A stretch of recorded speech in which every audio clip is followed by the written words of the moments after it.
Flames devour the barn. Jesse runs toward the inferno while hands grab at him, screaming warnings. Inside, horses shriek in terror. Then a beam cracks overhead, falling toward Jesse's head. Suddenly, powerful arms wrench him backward as the rancher's body shields him from the explosion. "You could have died!" Stone roars, shaking him. "Nothing is worth your life." Before we dive in, comment where in the world you are watching from, and don't forget to click subscribe. The dust never settled at the Blackwater Ranch. It hung in the air like judgment, coating everything, everyone, marking them as either strong enough to endure or weak enough to break. Jesse Colton had arrived 3 weeks ago with nothing but the clothes on his back and a letter of introduction from a man who owed Garrett Stone a favor. The letter said Jesse was reliable, hard-working, willing to learn. It did not say he was 19, green as spring grass, and so nervous around the massive rancher that his hands trembled every time Stone's shadow fell across his path. Garrett Stone was not a man who invited comfort. He stood 6'4", broad as a barn door, with hands that could break a horse or a man with equal ease. His voice came rough as gravel under a wagon wheel, his eyes the color of storm clouds. And when he looked at Jesse, the boy felt stripped bare, every weakness exposed. Stone ran the ranch with an iron fist, expected perfection, tolerated no excuses. The other hands whispered that he had been a Union officer during the war, that he had killed men with those same hands that now gripped the reins, that he had loved once and buried that love in the mud of Shiloh. Jesse tried to stay invisible. He mucked stalls before dawn, hauled water until his shoulders screamed, mended fence until his palms bled. But invisibility was impossible under Stone's watch. The rancher noticed everything. A gate left unlatched, a bridle hung crooked, a water trough half-filled instead of brimming. And when Stone noticed, he did not shout. He simply appeared, his presence filling the space like smoke, and waited until Jesse's pulse hammered so hard he could barely hear his own thoughts. On the 21st day, Jesse made his first real mistake.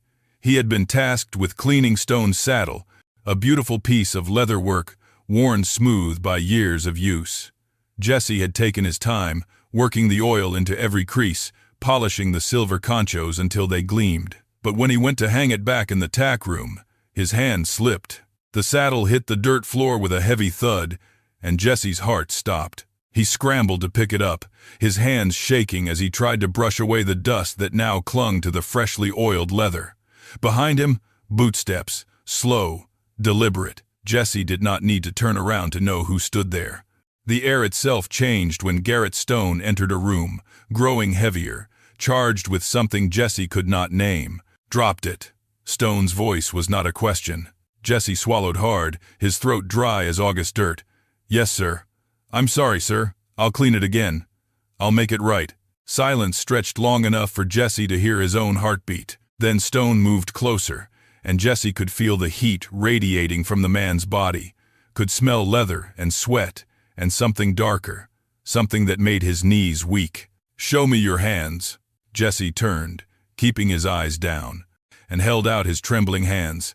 They were raw, blistered from work, dirt embedded under the nails no matter how hard he scrubbed. Stone's massive hand closed around Jesse's wrist, not rough, but firm, holding him in place. Jesse's breath caught. He had never been this close to the rancher before, had never felt the calluses on those fingers, the strength that could crush bone if Stone chose. "You think this is clean?" Stone's thumb rubbed across Jesse's palm, and Jesse flinched at the unexpected touch. "You think you can handle my gear with hands like these?" "I'll do better, sir. I promise." Stone released his wrist and stepped back, his eyes moving slowly over Jesse in a way that made the boy's skin burn. "The saddle. Clean it again. And this time, use your tongue first to get the dust off. Then you can sit on it and feel every inch you failed to care for properly." The words landed like a fist to Jesse's gut. His eyes snapped up, meeting Stone's for the first time.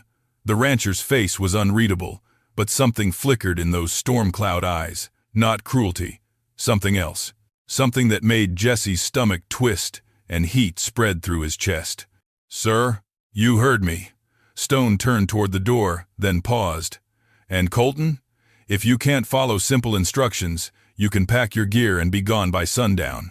I don't keep men who can't do what they're told. The door slammed, leaving Jesse alone with the saddle and the impossible command. His hands shook as he picked up the leather, feeling the weight of it, the smell of oil and dust, and something indefinably Stone's. The rancher's scent clung to it. Jesse brought it closer, his heart pounding so hard he felt dizzy. "Lick it clean," the words echoed in his head. It was a test. It had to be. Stone was pushing him, seeing if he would break, if he would run. Jesse had nowhere to go. No money, no prospects, no family waiting. This job was all he had. And if obeying meant survival, then he would obey. He brought the leather to his lips, tasting dust and salt, and the bitter tang of tanning chemicals. His tongue moved across the surface, slow, deliberate, feeling every ridge and groove. It was humiliating. It was absurd. But something in the act, something in the complete surrender of pride, sent electricity through his veins. When the leather was clean, he lifted it and sat down on the saddle, feeling the firm press of it against him, the way it molded to his body, the way every imperfection he had failed to notice now dug into him. He sat there for an hour, maybe more, until his legs cramped and his mind went numb. When he finally stood, the sun had shifted, casting long shadows across the stable floor. Jesse hung the saddle carefully, perfectly, and walked out into the fading light. Stone was waiting by the corral, one boot on the bottom rail, his eyes fixed on the horizon. He did not turn when Jesse approached, but his voice carried clear. "Did you learn something today, Colton?" Jesse's throat tightened. "Yes, sir." "What did you learn?" The question hung in the air. Jesse could have said he learned to be more careful, to not drop things, to follow instructions. But something deeper stirred, something he could not put into words.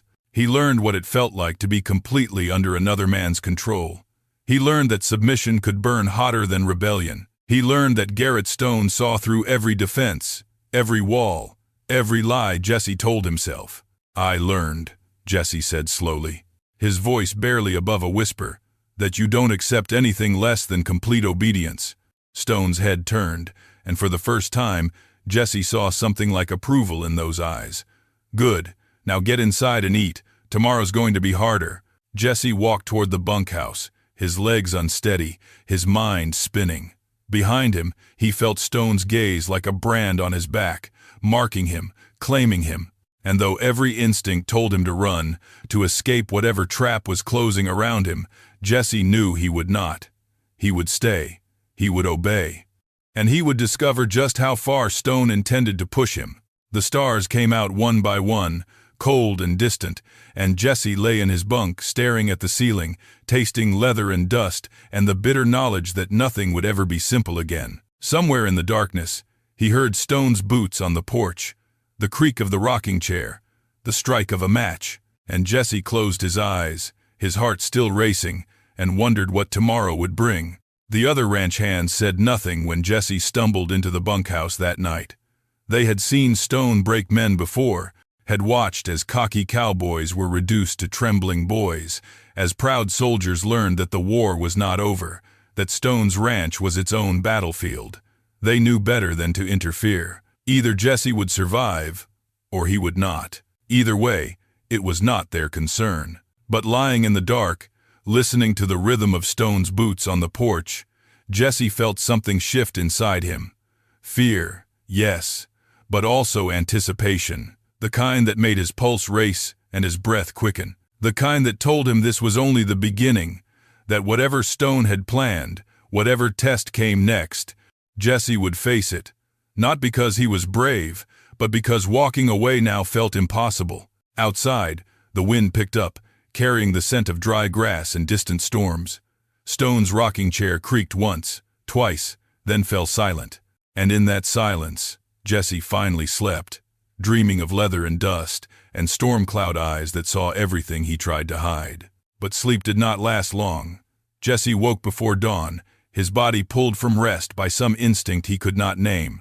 The bunkhouse was still dark, the other men breathing deep and slow in their beds. Jesse lay there, staring at the rough-hewn beams overhead, his mind replaying every moment of the previous day. the weight of the saddle beneath him, the taste of dust and leather on his tongue, the way Stone's voice had dropped when he gave that impossible command, like he was testing not just Jesse's obedience but something deeper, something Jesse himself did not understand. He rose quietly, pulling on his clothes in the darkness. His hands still trembled, whether from exhaustion or anticipation he could not say. As he stepped out into the pre-dawn chill, the ranch lay silent as a graveyard. No light burned in the main house. No sound came from the stables.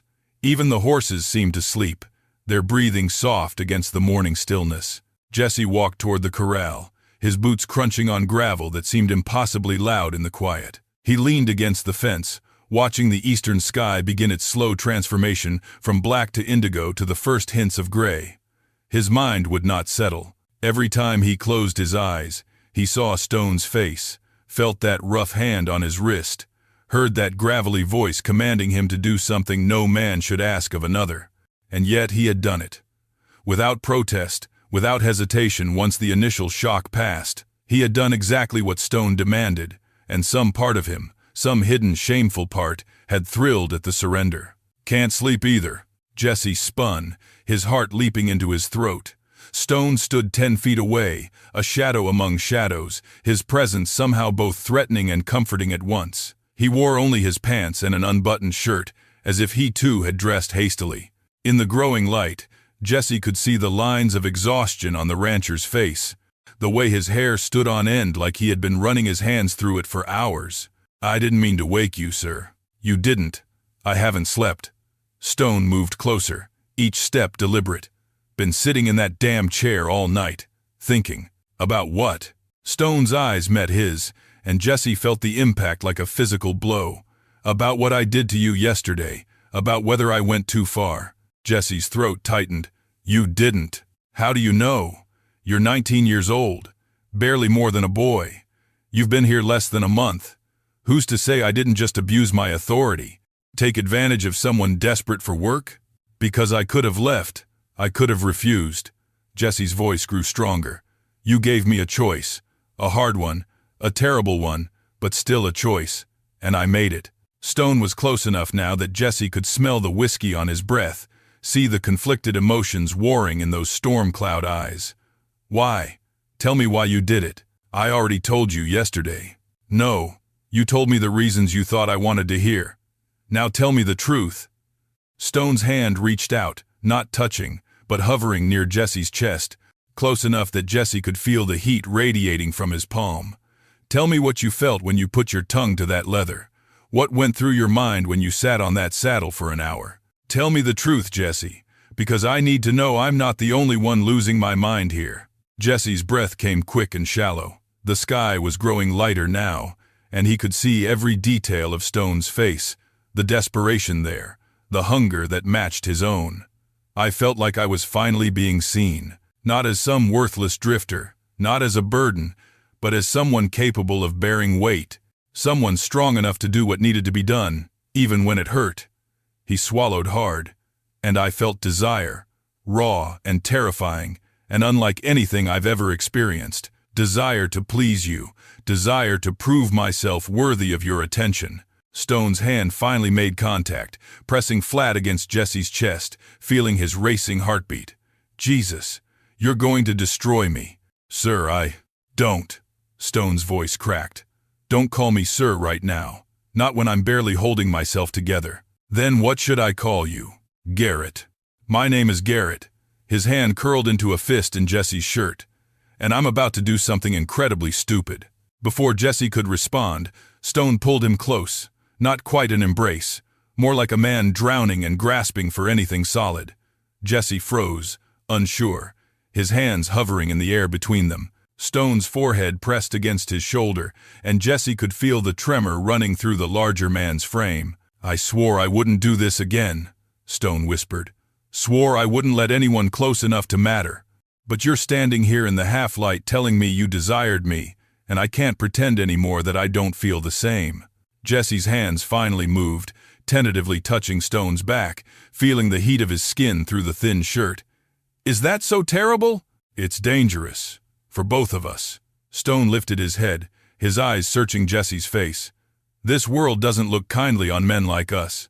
Men who want what we want. If word got out, then we'll be careful." You say that like it's simple, like you understand what you're risking. Maybe I don't understand everything, but I understand enough. Jesse's hand moved to Stone's jaw, stubble rough against his palm. "I understand that I came here with nothing to lose. I understand that for the first time in my life, I feel something real. And I understand that you're terrified, and maybe I should be too, but I'm not. Or if I am, it's the good kind of fear, the kind that means I'm alive." Stone's eyes closed, and he turned his face into Jesse's palm, his lips brushing against the calloused skin. The gesture was so intimate, so tender, that Jesse felt something crack open inside his chest. When Stone opened his eyes again, they were wet. "You remind me of him, Michael. Not in looks, but in spirit. That same refusal to back down, to accept the world's limitations." He pulled back slightly, creating distance. "And that terrifies me most of all. Because I couldn't save him. And if something happened to you because of me, nothing's going to happen to me. You can't promise that." "No. But I can promise I'll stay as long as you let me. As long as you need me." Jesse's thumb traced the line of Stone's cheekbone. "You don't have to be alone anymore, Garrett." The sound of his name on Jesse's lips seemed to break something in Stone. He made a sound, half sob, half laugh, and pulled Jesse properly into his arms. They stood like that as the sun began to crest the horizon, two figures silhouetted against the growing light, holding each other like they were the last solid things in a world gone liquid and uncertain. "We should go inside," Stone said eventually, though he made no move to release Jesse. "Before the others wake, before questions start." "I don't care about questions. You will. Eventually." Stone finally stepped back, his hands lingering on Jesse's shoulders. "Trust me on this. The judgment wears you down, makes you doubt everything good you've ever felt. I won't put you through that unless I know you're ready." "When will I be ready?" Stone's smile was sad. "Maybe never. Maybe tomorrow. That's the hell of it." He glanced toward the bunkhouse, where the first stirrings of morning were beginning. "For now, we act like nothing's changed. You're still my hired hand. I'm still your employer. We keep our distance in public. And in private." "In private." Stone's eyes darkened with promise. "In private, we'll figure out what this is between us, slowly, carefully.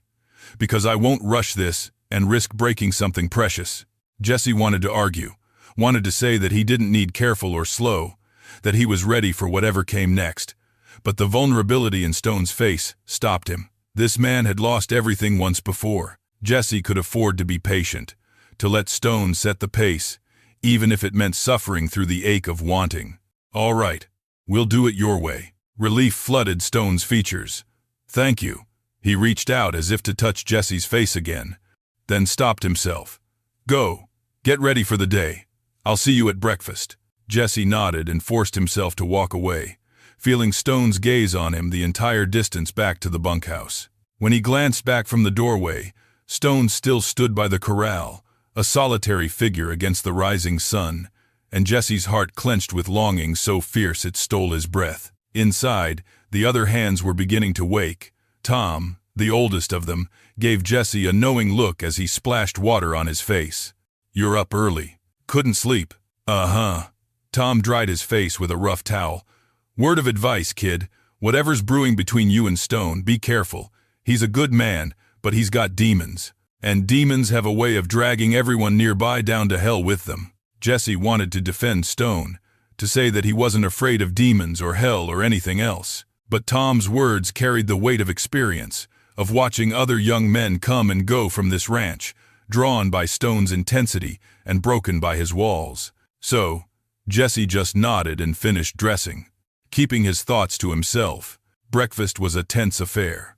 Stone sat at the head of the long table in the main house, the ranch hands spread out around him. Jesse took a seat near the end, as far from Stone as possible, following the rancher's instruction to maintain distance. But every time their eyes met across the table, electricity crackled between them, and Jesse had to look away before his face betrayed everything he felt. Stone addressed the group, his voice all business. "The barn needs cleaning today. I want every stall mucked. Every piece of tack inspected and repaired if necessary. Tom, you'll oversee that. Jesse, you're with me again. We're riding the north pasture to check for strays. A few of the hands exchanged glances, but no one commented. Jesse kept his expression neutral, though his pulse quickened at the thought of another day alone with Stone. After breakfast, he gathered his gear and met Stone by the stables. The rancher's face was unreadable as he saddled Tempest. "Today won't be like yesterday," he said quietly, making sure no one was close enough to overhear. "Today you're going to learn how this ranch really works. The business side, the decisions that keep us profitable. If you're going to be more than just a hired hand, you need to understand all of it. You're serious about this, about me being a partner. I'm serious about not making the same mistakes twice." Stone swung into the saddle with practiced ease. "Michael and I, we started as equals, but over time, I took on more and more of the burden, thinking I was protecting him. And that distance, that imbalance, it created cracks. When he died, those cracks became canyons, and I nearly fell in." He looked down at Jesse. "I won't do that to you. If you're with me, you're with me fully. Equal partners, equal say, equal responsibility." Jesse mounted his horse, his chest tight with emotion. "What if I'm not ready? What if I make the wrong decisions? Then we'll fix them together. That's what partners do." Stone's horse started forward, and Jesse followed, their mounts falling into step beside each other. They rode in comfortable silence for a while, the ranch falling away behind them as they entered the open range. The land stretched endlessly in all directions, brown grass and scattered brush punctuated by the occasional copse of cottonwoods. It was harsh country, unforgiving, but beautiful in its starkness. Jesse understood why Stone loved it, why he had chosen to build a life here. "Tell me about him," Jesse said eventually. "About Michael. If we're going to do this right, I need to know." Stone was quiet for so long Jesse thought he wouldn't answer. Then, finally, he began to speak. "We met during the war. He was a medic, I was infantry. The first time I saw him, he was elbow-deep in blood, trying to save a boy who'd taken grape shot to the belly. The boy died anyway, but Michael kept working until the very end, whispering prayers and holding his hand. That's the kind of man he was. Gentle, compassionate, everything I wasn't. What were you? Angry, violent, good at killing, terrible at everything else." Stone's jaw tightened. "My commander called me his best weapon, said I could go into any situation and come out alive, no matter the cost. I thought he was giving me a compliment." Michael set me straight. "How?" "He told me that being good at death didn't make me strong. It made me empty. Said if I wanted to survive the war with my soul intact, I needed to learn how to be good at living too." Stone's hand tightened on the reins. "He saved me in ways that had nothing to do with bullets and bandages. Taught me to see beauty again, to feel something other than rage. After the war, when he suggested we come west and start over, I followed without hesitation." Jesse absorbed this, trying to imagine Stone as the angry young soldier Michael had found. It was difficult to reconcile that image with the controlled, careful man beside him. "You built all of this together. Every fence post, every building. It was back-breaking work, but we were happy, or I thought we were." Stone's voice dropped. "Looking back, I wonder if he was ever truly happy, or if he was just good at hiding his pain." The fever came on fast. One morning he complained of chills. By evening he was delirious. 3 days later, he was gone. "I'm sorry. Everyone's sorry. Doesn't change anything." Stone looked at Jesse, his eyes haunted. "For 3 years, I've been going through the motions, working myself to exhaustion so I wouldn't have to think, wouldn't have to feel. And then you showed up, scared and determined, and something in me woke up, something I thought had died with Michael. What if I'm not enough? What if I can't fill that hole? You're not supposed to fill it. That hole is mine to carry, shaped by a man who can't be replaced." Stone reached over and touched Jesse's arm briefly. "But maybe you can help me learn to live with it. Help me remember that life is for the living, not just the ghosts." They reached the north pasture and spent the afternoon working, counting cattle, checking for injuries or signs of disease, repairing a section of fence that had come down in a recent storm. Stone explained everything as they worked, teaching Jesse to read the land, to spot problems before they became disasters, to think strategically about resources and timing.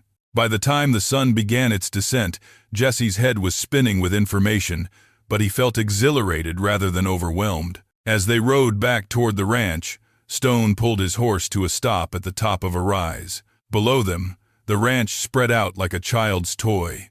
Buildings small and neat, smoke rising from the bunkhouse chimney.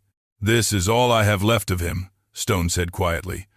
"Every board, every nail, every acre. If I lose this place, I lose the last connection to the man I loved. You won't lose it, not while I'm here to help you fight for it." Stone turned to him, his expression raw. "You mean that?" "With everything I am." They held each other's gaze, the moment stretching between them like a bridge across impossible distance. Then Stone's hand reached out, cupping Jesse's face with surprising gentleness. "When we get back, come to the main house after the others have gone to bed. There are things I need to show you, things I need to say, where walls don't have ears." Jesse's heart hammered. "All right. But Jesse," Stone's thumb traced his cheekbone, "once you cross that threshold tonight, there's no going back. You'll know everything, all my secrets, all my scars. And you'll have to decide if you still want this. Still want me. I already know I do. You think you do. But knowing and living with are two different things." Stone's hand dropped. "Come tonight anyway. Let me show you the truth, and then you can choose with clear eyes." They rode the rest of the way in silence, but it was not the comfortable silence of before. Now it crackled with tension, with anticipation, with the weight of promises about to be made or broken. When they reached the ranch, Jesse took care of both horses while Stone disappeared into the main house. The evening routine proceeded as normal. Dinner served, dishes washed, the hands settling in for their evening card games or early sleep. Jesse forced himself to wait, though every minute felt like an hour. He lay in his bunk, listening to the sounds of the bunkhouse settling, counting breaths and heartbeats, until finally, the others seemed deeply asleep. He rose like a ghost, pulling on his pants and shirt, and slipped out into the night. The main house glowed with lamplight from one window, Stone's office.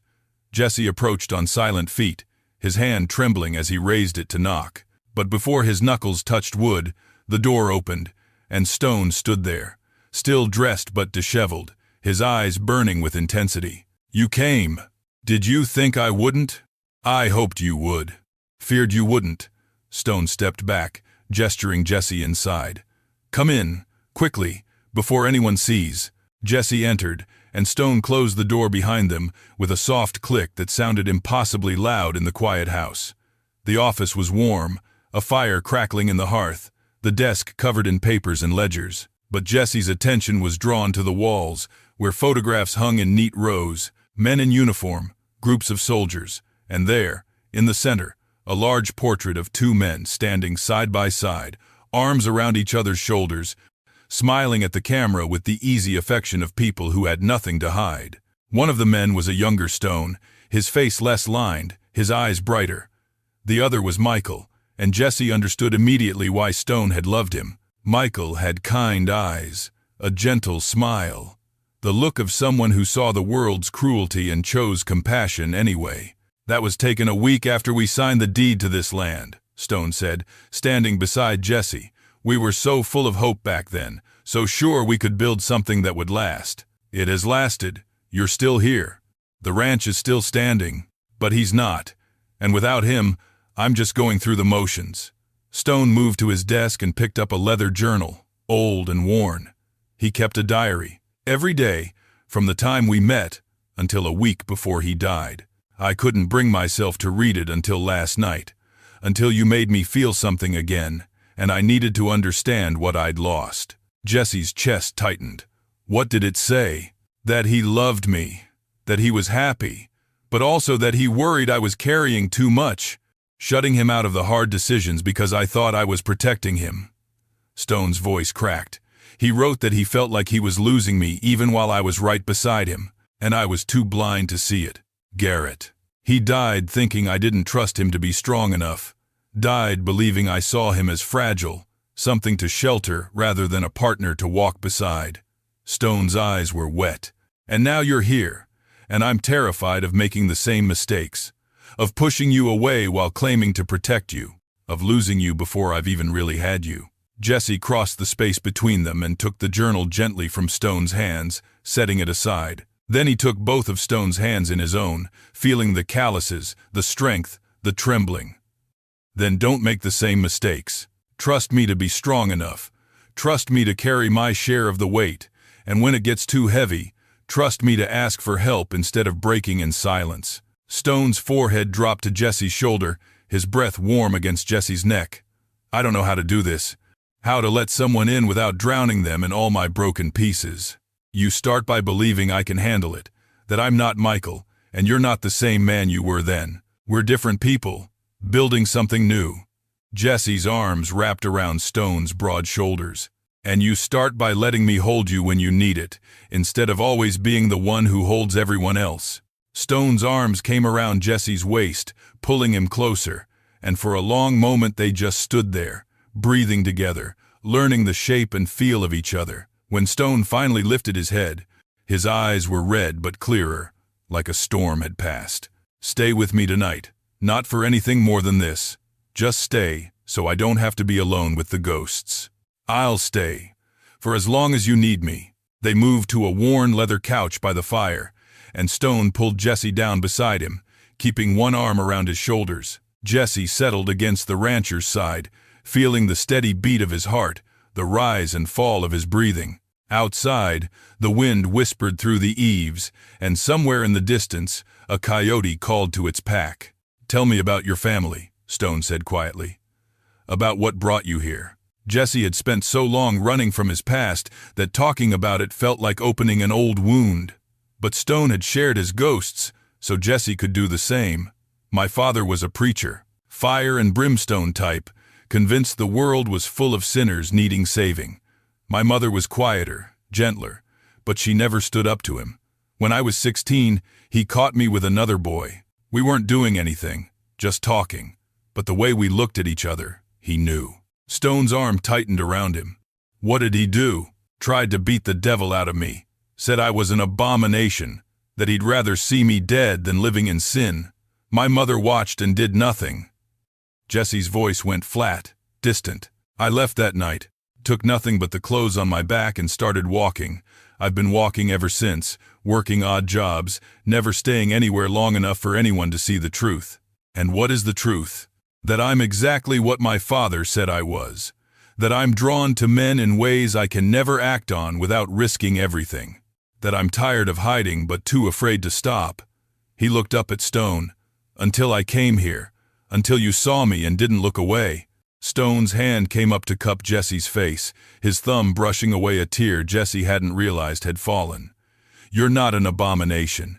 You're not a sinner. You're just a man trying to find his place in a world that's too small and too cruel. And if your father couldn't see the strength in you, the goodness, then he's the one who failed, not you." The words broke something open in Jesse, and he turned his face into Stone's chest, shoulders shaking with silent sobs. Stone held him through it, one hand stroking his back, the other cradling his head, murmuring wordless comfort until the storm passed. When Jesse finally pulled back, wiping his eyes, he felt lighter, like some poison had been drained away. "Sorry, I didn't mean to fall apart on you. Don't apologize for feeling. God knows I've done enough falling apart for both of us." Stone smiled softly. "That's what this is, Jesse. Two broken men trying to piece themselves back together. Maybe we can't fix everything. Maybe the cracks will always show. But at least we don't have to be broken alone. Is that what you want? For us to be together? I want it more than I've wanted anything in 3 years. But I'm still scared. Scared of losing you. Scared of failing you. Scared of all the ways this could go wrong. Then we'll be scared together." Jesse took Stone's hand and pressed it over his heart. "Feel that? That's me being terrified and staying anyway. That's me choosing you even though I don't know what tomorrow brings. Can you do the same?" Stone was quiet for a long moment, his hand warm against Jesse's chest, feeling the rapid beat of his heart. Then, slowly, he nodded. "Yes, God help me, yes." They sat together until the fire burned low and the night grew deep. At some point, Jesse's head dropped onto Stone's shoulder, exhaustion finally claiming him. Stone shifted carefully, laying them both down on the couch. Jesse curled against his chest, his arm a protective band around the younger man's waist. As sleep took him, Stone pressed a kiss to the top of Jesse's head and whispered words he thought the boy couldn't hear. "I'll try to be worthy of you. I'll try not to break you the way I break everything I touch. And if I fail, I hope you'll forgive me." But Jesse had heard. And in the space between waking and dreams, he whispered back, "There's nothing to forgive. We'll figure this out together." The fire crackled and popped, sending shadows dancing across the walls where photographs of ghosts watched over two men learning to live again. And in that moment, wrapped in each other's arms, they were not employer and hired hand, not rancher and stable boy, not even teacher and student. They were simply two souls who had found each other in the vast emptiness of the frontier and refused to let go. The dawn came cold and unforgiving, the kind of morning that made a man question why he ever left his bed. Jesse woke to the sound of the bell, his body aching from yesterday's work and the hour spent sitting on Stone's saddle. He dressed quickly, splashed icy water on his face, and stepped out into the gray light. The other hands were already moving toward the stable, their breath forming clouds in the frigid air. No one spoke to Jesse. No one even looked at him. It was as if he had become invisible, or worse, marked as Stone's project, and therefore untouchable. Garrett Stone stood by the barn door, a tin cup of coffee steaming in his hand. He watched Jesse approach with those unreadable eyes, taking in every detail, every hesitation in the boy's step. When Jesse was close enough, Stone spoke without preamble. "You'll be riding fence line with me today. Just you. Get your gear and saddle up." Jesse's stomach dropped. Riding alone with Stone meant hours away from the safety of the other hands, hours under that intense scrutiny. But he nodded and moved to prepare, his hands shaking as he saddled his horse. Stone's mare, a massive gray named Tempest, stood patiently as the rancher checked her cinch with practiced ease. Within minutes, they were riding out across the prairie, the ranch disappearing behind them. The silence stretched long and heavy. Jesse kept his eyes on the horizon, on anything but the man riding beside him. But Stone's presence was inescapable. The creak of his saddle, the rhythm of Tempest's hooves, the occasional shift of his weight, every sound seemed amplified in the vast emptiness around them. After an hour, Stone finally spoke. "You did what I told you yesterday." It was not a question, but Jesse answered anyway. "Yes, sir." "Why?" The question caught Jesse off guard. He glanced at Stone, then quickly away. "Because you're my boss. Because I need this job." Stone's lips curved into something that was not quite a smile. "That's not why. Try again." Jesse's throat tightened. The truth was complicated, tangled up in shame and desire, and something he did not have words for. "I don't know what you want me to say. I want you to tell me the truth. Why did you do it? Why didn't you pack your things and leave?" They had reached a section of fence that needed mending. Stone dismounted with fluid grace, and Jesse followed, grateful for something to do with his hands. As they worked, replacing rotted posts and stretching new wire, Stone waited. The silence became unbearable, pressing against Jesse until the words spilled out. "Because I wanted to prove I could. Because everyone said you'd break me, and I wanted to show I was stronger than they thought." He paused, his hands gripping the wire so tight it cut into his palms. "And because when you look at me like you see right through me, I feel more alive than I ever have." The confession hung in the air between them.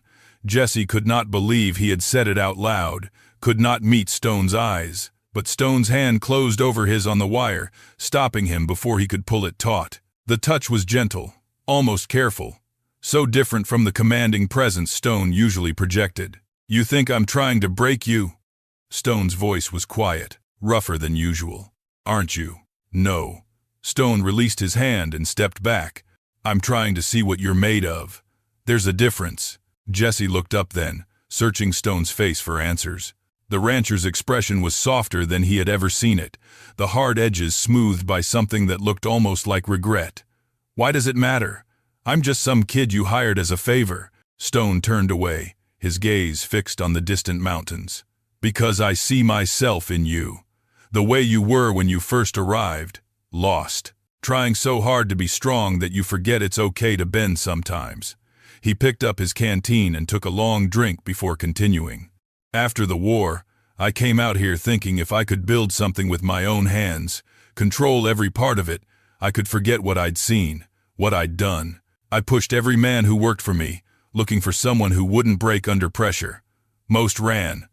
The ones who stayed, they learned to hate me. I don't hate you, Jesse said, the words out before he could stop them. Stone's eyes met his, and Jesse saw something raw there, something vulnerable that the rancher usually kept buried. Maybe you should. It would be easier for both of us. Easier doesn't mean better. A ghost of a smile touched Stone's lips. No, it doesn't. He picked up the fence stretcher and returned to work, but something had shifted between them. The air felt different, charged not with threat but with possibility. They worked in companionable silence for the rest of the morning, and when they stopped to eat lunch under the shade of a cottonwood, Stone handed Jesse half his sandwich without being asked. "Tell me something," Stone said, leaning back against the tree trunk. "What did you do before you came here?" Jesse chewed slowly, buying time. "Worked odd jobs, moved around a lot after my parents died. Never stayed anywhere long enough to matter. Why not? Because people always wanted me to be something I wasn't, wanted me to fit into a shape that didn't feel right." He met Stone's eyes. "Here, you don't want me to pretend. You just want me to be honest, even when it's hard." Stone nodded slowly. "And are you? Being honest?" Jesse's heart hammered. "I'm trying to be." "Then answer me this. Yesterday, when I gave you that order, when you did what I asked, how did it make you feel?" The question was a trap, or maybe a test. Jesse could not tell which, but he had promised honesty. Scared, humiliated, and alive in a way I've never felt before. Like everything that had been numb inside me suddenly woke up. Stone's expression did not change, but something flickered in his eyes. "And now? Right now? Sitting here with me? Like I'm standing on the edge of something I don't understand. Like one wrong move could send me falling, but I don't know if I want to step back or jump." The admission seemed to satisfy Stone. He stood, brushing crumbs from his pants. "Come on, we've got more fence to check before dark." They rode until the sun began its descent, painting the sky in shades of orange and red. When they finally turned back toward the ranch, Jesse felt the weight of exhaustion settling into his bones. But it was a good exhaustion, the kind that came from honest work and honest conversation. Stone rode beside him in silence, but it was no longer the heavy silence of authority. It felt almost comfortable. As they reached the ranch, Stone dismounted and handed Tempest's reins to Jesse. "Take care of both horses tonight. Brush them down properly. Check their hooves. Make sure they have fresh water and extra grain. They worked hard today." "Yes, sir." Stone started to walk away, then paused. "Jesse, what I said out there, about seeing myself in you, I meant it. Don't make the same mistakes I did. Don't lock yourself away so tight you forget how to feel." Before Jesse could respond, Stone disappeared into the main house, leaving him alone with the horses and a heart that would not stop racing. Jesse led both animals into the stable, his mind replaying every word, every look, every moment of the day. As he worked, brushing Tempest's gray coat until it gleamed, he found himself talking to her in a low voice. "I don't know what he wants from me. I don't know what I want either. All I know is that when he looks at me, I feel like I matter, like I'm not just some drifter passing through." He moved to his own horse, working the brush in steady strokes. "Is that crazy? Feeling this way about someone who could crush me without a second thought?" Tempest snorted softly, and Jesse smiled despite himself. "Yeah, I know. Horses don't care about complicated human feelings. You just care about oats in a warm stable." He finished his work and stood in the doorway, watching the last light fade from the sky. The ranch was quiet except for the distant sounds of the other hands in the bunkhouse, their laughter and conversation muffled by distance. Jesse felt separate from them, marked by Stone's attention in ways they could never understand. Part of him resented it, but a larger part, the part that had tasted leather and dust and submission, craved more. The days that followed fell into a new rhythm. Stone continued to single Jesse out for tasks, always the hardest jobs, always the ones that required precision and care. But now, there were moments of something else. A hand on Jesse's shoulder when he did well. A brief smile when he solved a problem without being told how. Small kindnesses that felt enormous because they came from a man who gave nothing away easily. The other ranch hands noticed. Tom, the oldest of them, pulled Jesse aside one evening. "You be careful with Stone. I've seen him take an interest in young hands before. It never ends well." "What do you mean?" Tom's weathered face was grave. "He gets close, makes them think they're special. Then he pushes too hard, and they break. Or they get ideas above their station, and he sends them packing. Either way, hearts get shattered." "I can handle myself," Jesse said, though doubt crept into his voice. "That's what they all say." Tom clapped him on the shoulder. "Just remember, when it all goes to hell, don't say you weren't warned." That night, Jesse could not sleep. He lay in his bunk, listening to the others snore, and wondered if Tom was right. Was he just another project for Stone? Another lost soul the rancher would mold and then discard? The thought made his chest ache in ways he did not want to examine too closely. Finally, unable to stand it any longer, he slipped out of the bunkhouse and walked toward the main house. Light glowed from one window. Stone's office.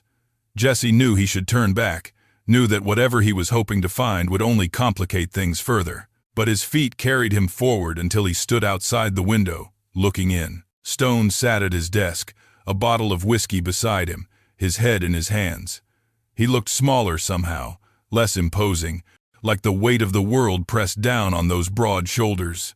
As Jesse watched, Stone lifted his head and stared at a photograph on his desk. Even from outside, Jesse could see the grief etched into every line of the rancher's face. Jesse stepped back, guilt flooding through him for witnessing such a private moment.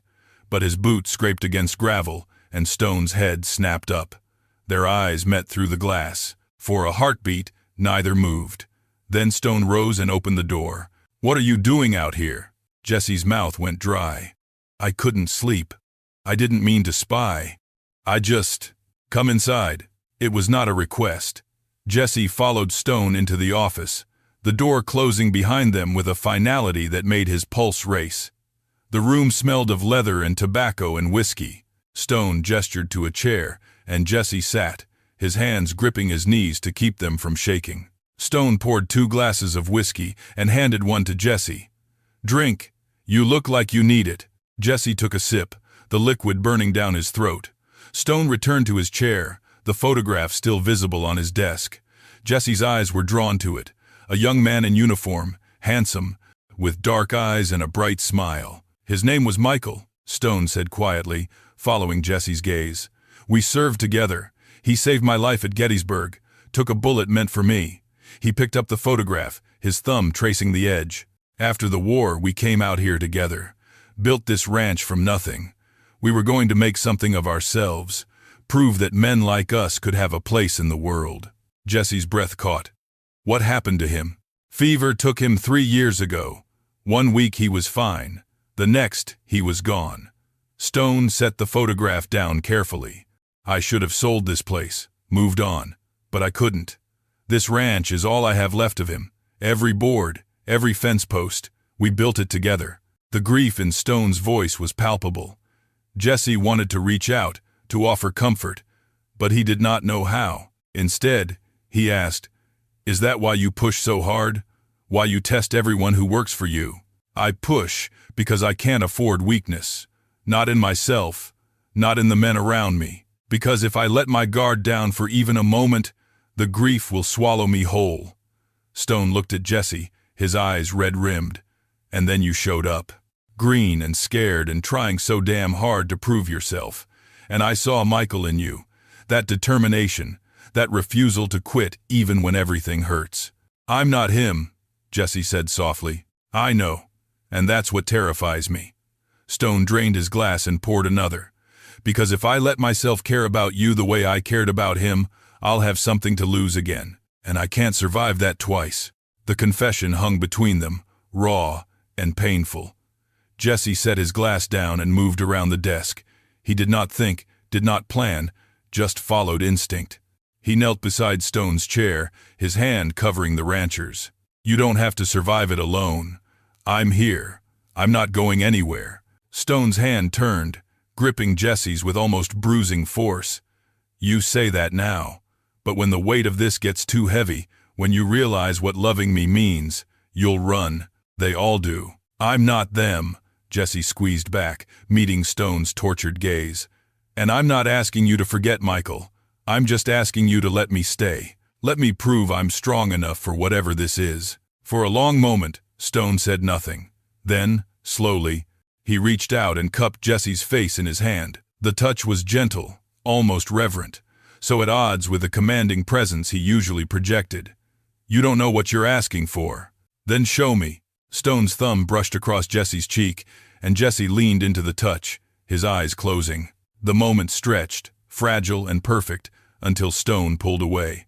Go back to the bunkhouse, Jesse. Before I do something we'll both regret. What if I don't want to go? It doesn't matter what you want. I'm still your boss, and you're still under my roof. There are lines we can't cross. Jesse stood, frustration and longing warring inside him. Why? Because of what people will say? Because it's not proper? I don't care about any of that. But I do. Stone's voice was firm. I won't risk your reputation, your future, for something that might not last. You deserve better than to be some rancher's secret shame. You're not my shame. You're the only person who's ever made me feel like I matter. Stone closed his eyes, his jaw clenched tight. Go, please. Jesse wanted to argue, wanted to make Stone understand, but he could see the pain in the rancher's face, the battle being waged between desire and duty. So he left, closing the door softly behind him, and walked back to the bunkhouse with tears burning in his eyes. Sleep did not come that night. Jesse lay awake, replaying every word, every touch, every moment. He understood now what Tom had tried to warn him about. Stone was not cruel. He was terrified. Terrified of loss, of vulnerability, of allowing himself to feel again. And Jesse did not know if he was strong enough to break through those walls. The next morning, everything changed. Jesse woke to chaos. Men shouting, horses screaming, the acrid smell of smoke filling the air. He bolted from his bunk and ran outside to find the barn ablaze, flames licking up the walls and consuming the dry wood with terrifying speed. Stone was already there, his shirt off, using it to beat at the flames, while others formed a bucket line from the well. The horses! Someone yelled. They're still inside! Without thinking, Jesse ran toward the barn. Hands grabbed at him, voices shouted for him to stop, but he tore free. The heat hit him like a fist, stealing his breath, but he pushed through the smoke and into the barn. The horses were wild with fear, kicking at their stalls, their eyes rolling white. Jesse moved to Tempest first, throwing open her stall and guiding her toward the door. She bolted past him, and he turned to the next horse, then the next. The smoke was thick now, burning his lungs, making it impossible to see. He found the last horse, a young mare, trapped in a corner. As he reached for her halter, a beam cracked above him. Jesse looked up just in time to see it falling, too fast for him to move. Then strong arms wrapped around him, yanking him backward. Stone threw them both out of the path of the falling timber, his body covering Jesse's as the barn exploded in a shower of sparks and flame. They rolled across the dirt, Stone's weight pressing Jesse into the ground, shielding him from the heat and debris. When it was over, when the barn was nothing but a smoldering ruin, and the horses were safe in the corral, Stone pulled Jesse to his feet. His face was black with soot, his eyes blazing with fury. What the hell were you thinking? You could have died in there. The horses aren't worth your life. Stone gripped Jesse's shoulders, shaking him. Do you understand? Nothing is worth your life. Jesse stared at him, seeing past the anger to the fear underneath. You came in after me. Of course I did, you damn fool, Stone's voice cracked. You think I could stand out here and watch you burn? The other hands were watching, whispering, but Jesse did not care. He reached up and wiped soot from Stone's face, his touch gentle. I'm okay. We're both okay. Stone's hands trembled against Jesse's shoulders. Then, in front of everyone, he pulled Jesse into a fierce embrace. Don't ever scare me like that again. Jesse wrapped his arms around Stone's waist, holding tight. I won't. I promise. When they finally pulled apart, Stone's eyes were wet. He looked at the gathered men, his voice rough. "Get back to work. We need to make sure the fire doesn't spread." As the others dispersed, Stone turned back to Jesse. "You and me, we need to talk." They walked away from the smoldering ruins, away from the curious eyes, until they reached the creek that bordered the property. Stone sat heavily on a fallen log, his head in his hands. Jesse sat beside him, close enough that their shoulders touched. "I can't do this," Stone said finally. "I can't keep pretending I don't feel what I feel, but I don't know how to do anything else. You don't have to have all the answers. We can figure it out together." Stone looked at him, his eyes searching Jesse's face. "You're 19 years old. You should be out living your life, not tied to a broken-down rancher haunted by ghosts. What if this is the life I want? What if you're what I want? You don't know what you're saying." "Yes, I do." Jesse took Stone's hand, lacing their fingers together. "I know you're scared. I know you've lost someone you loved, but I'm not Michael, and I'm not asking you to replace him. I'm just asking you to let me in. Let me be here, with you, for however long we have." Stone's grip tightened. "If we do this, it won't be easy. People will talk. They'll judge. Some might even turn violent. Let them. I've spent my whole life trying to fit into spaces that weren't meant for me. For once, I want to stop running. I want to stay somewhere, with someone, and build something real." A tear tracked through the soot on Stone's cheek. "You're sure?" "I've never been more sure of anything." Stone pulled Jesse close, resting his forehead against the younger man's. "Then we do this right. No hiding, no shame. If you're going to be with me, you're going to be my partner, not some secret I keep in the dark." Jesse's heart soared. "What does that mean?" "It means you move into the main house. It means we run this ranch together. It means I stop pushing you away and start letting you help carry the weight." Stone pulled back, his eyes serious. "But it also means you have to promise me something. Anything. Promise me you'll tell me when it gets too hard. When the looks and the whispers and the judgment start to wear you down. Promise me you won't suffer in silence trying to be strong for me. I promise. But you have to promise me the same thing." Stone nodded slowly. "Deal." They sat by the creek as the sun climbed higher, their hands still linked, watching the water flow past. Around them, the ranch continued its work, the rhythm of life moving forward despite the loss of the barn. Jesse knew the road ahead would not be easy. There would be challenges, judgment, moments when he questioned everything. But sitting beside Garrett Stone, feeling the warmth of the man's hand in his, Jesse felt something he had never felt before. Home. "We should get back," Stone said finally. "There's a lot to rebuild." "Yeah." Jesse stood and pulled Stone to his feet. "But we'll do it together." Stone's smile was small but genuine. Together. As they walked back toward the ranch, Stone's arm settled around Jesse's shoulders. It was a simple gesture, but it meant everything. A claim, a promise, a declaration that Jesse was no longer just a hired hand. He was something more. Something cherished. Tom met them at the edge of the property, his expression unreadable. "The other hands are talking. Let them talk," Stone said firmly. "Jesse's moving into the main house. He'll be helping me run things from now on. Anyone who has a problem with that can collect their pay and leave." Tom studied them both for a long moment, then nodded slowly. "About damn time you stopped being so stubborn." He held out his hand to Jesse. "Welcome to the family, kid." Jesse shook his hand, surprised by the acceptance. "Thank you. Don't thank me yet. Working this close to Stone means you'll learn all his worst habits." Tom grinned. "But I reckon you're stubborn enough to handle it." As Tom walked away, Jesse turned to Stone. He knew.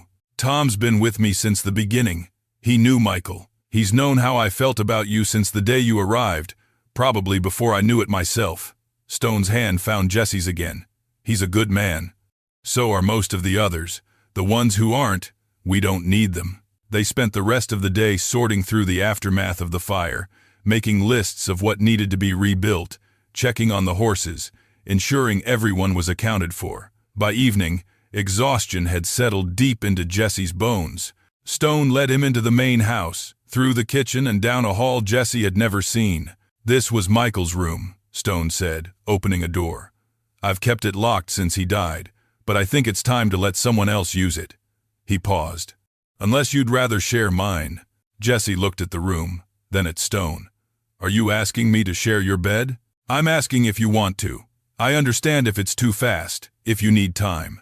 "I don't need time." Jesse stepped closer, his heart pounding. "I want to be with you, in every way that matters." Stone's hand cupped Jesse's face, his touch gentle despite the calluses. "Then come with me." He led Jesse to his own room, larger and warmer, with a massive bed covered in quilts. A fire crackled in the hearth, casting dancing shadows on the walls. Stone closed the door behind them, and suddenly the space felt intimate, charged with possibility. "I'm not good at this," Stone said quietly. "The gentle parts, the words. Michael was always better at that. I don't need words." Jesse moved closer, his hands finding Stone's chest, feeling the steady beat of his heart. "I just need you to stop holding back." Stone's arms wrapped around him, pulling him close. "I'll try. God knows I'll try." They stood like that for a long time, holding each other, the fire warming the room and something deeper warming them from the inside. When Stone finally bent to kiss him, it was careful, almost reverent, like he was afraid Jesse might break.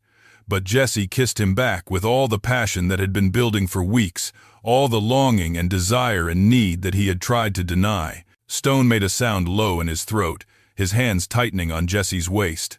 The kiss deepened, grew urgent, years of loneliness and grief melting away in the heat between them. When they finally broke apart, both were breathing hard, foreheads pressed together. "Stay with me tonight," Stone whispered. "Just sleep beside me. Let me feel like I'm not alone anymore." "Always," Jesse promised. "I'll always stay."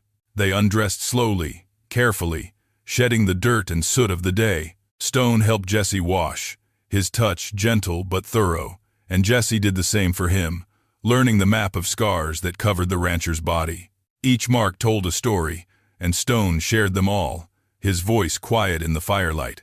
When they finally climbed into bed, Stone pulled Jesse against his chest, his arms secure around the younger man's waist.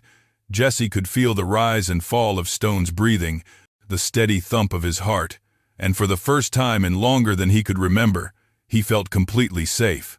"Thank you," Stone murmured into Jesse's hair, "for not running, for staying when any sane person would have left. Thank you for letting me in, for trusting me enough to show me who you really are." Stone's arm tightened. "I love you, Jesse Colton. I don't know how it happened so fast, but I do. I love you." The words hung in the air, fragile and beautiful. Jesse turned in Stone's embrace, meeting his eyes. "I love you too. I think I have since the day you told me to lick that saddle clean." Stone laughed, the sound rusty but genuine. "That was a hell of a first impression. It was honest, and that's all I've ever wanted. Someone who's honest with me, even when it's hard." They fell asleep like that, wrapped around each other, the fire burning low and the stars bright outside the window. And when morning came, Jesse woke to find Stone watching him, a soft smile on his weathered face. "Morning," Stone said. "Morning." Jesse stretched, feeling the pleasant ache of honest work in his muscles. "What's on the schedule today?" "Rebuilding, planning, making sure this ranch survives another season." Stone's hand traced idle patterns on Jesse's back, "and figuring out how to do all of that with you by my side." "Sounds perfect." They rose together, dressed together, and walked out to face the day together. The ranch hands gathered for breakfast, and though there were curious looks and whispered comments, no one said anything openly. Stone made it clear through his actions that Jesse belonged at his side, and slowly, the others began to accept it. In the weeks that followed, they rebuilt the barn, stronger and better than before. Jesse proved himself not just as a worker but as a partner, his ideas and efforts making a real difference. And at night, they returned to the main house, to the bed they now shared, and discovered what it meant to truly belong to someone. The road was not always smooth. There were townspeople who whispered, merchants who refused to deal with them, moments when Jesse felt the weight of judgment pressing down. But Stone was there, steady and strong, reminding him that they were building something worth fighting for. One evening, as they sat on the porch watching the sunset, Jesse leaned his head on Stone's shoulder. "Do you think Michael would have liked me?" Stone was quiet for a moment. "I think he would have loved you, and I think he would have been happy that I found someone to share this life with." He kissed the top of Jesse's head. "He always said I needed someone to keep me from becoming too hard, too closed off. Looks like he was right. I'm glad I came here, even when it was hard, even when you pushed me. I'm glad." "So am I." Stone's arm tightened around him. "So am I." As the stars came out one by one, painting the sky in silver light, Jesse closed his eyes and breathed in the scent of leather and dust and home. He had come to this ranch with nothing, a drifter looking for work, but he had found something infinitely more valuable. He had found love, belonging, and a place where he could finally stop running. The prairie wind whispered through the grass, carrying with it the promise of tomorrow.